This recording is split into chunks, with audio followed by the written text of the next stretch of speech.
was out on the outskirts of a little southern town, trying to reach my destination before the sun went down. The old CB was blaring away on Channel 19 when there came a little boy's voice on the radio line. And he said, "Breaker 19, is anyone there? Come on, truckers, and talk to Teddy Bear." Well, I keyed the mic and I said, "You got it, Teddy Bear." And the little boy's voice came back on the air. "Appreciate the break. Who we got on that end?" I told him my handle, then he began. "Now, I'm not supposed to bother you fellas out there. Mom says you're busy and for me to stay off the air.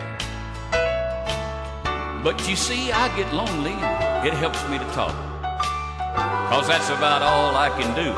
I'm crippled and I can't walk." I came back and told him to fire up that mic. I'd talk to him as long as he liked. This was my dad's radio, the little boy said. But I guess it's mine and Mom's now, because Daddy's dead. Dad had a wreck about a month ago. He was trying to get home in a blinding snow. Mom has to work now to make ends meet, and I'm not much help with my 2 crippled feet. She says not to worry, that we'll make it all right, but I hear her crying sometimes late at night. You know, there's one thing I want more than anything else to see. Oh, I know you guys are too busy to bother with me. But you see, my dad used to take me for rides when he was home.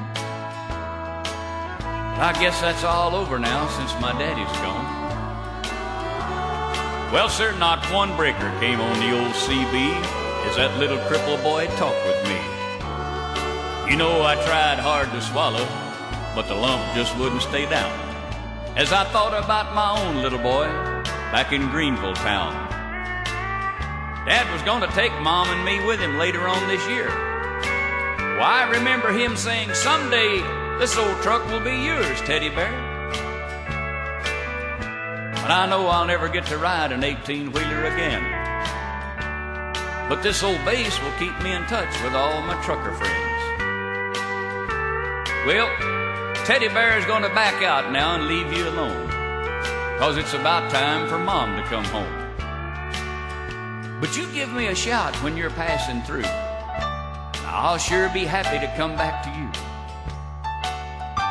Well, I came back and I said, "Before you go, 1010, what's your home 20, little CB friend?" Well, he gave me his address. I didn't hesitate, 'cause this hot load of freight was just gonna have to wait. I turned that truck around on a dime and headed straight for Jackson Street, 229. And as I rounded the corner, boy, I got one heck of a shot. 18-wheelers were lined up for 3 city blocks. Well, I guess every driver for miles around had caught Teddy Bear's call, and that little crippled boy was having a ball.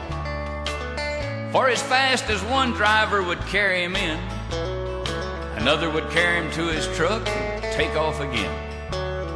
Well, you better believe I took my turn at riding Teddy Bear. And then I carried him back in and put him down in his chair.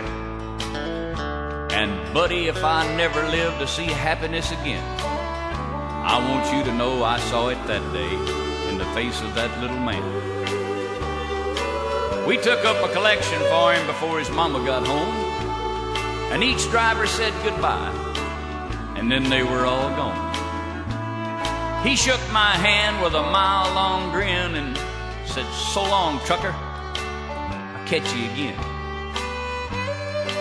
Well, I hit that interstate with tears in my eyes, and I turned on the radio and got another surprise. Breaker 19 came a voice on the air. Just one word of thanks from Mama Teddy Bear. We wish each and every one a special prayer just for you, 'cause you just made my little boy's dream come true. I'll sign off now before I start to cry. May God ride with you tenfold, and goodbye.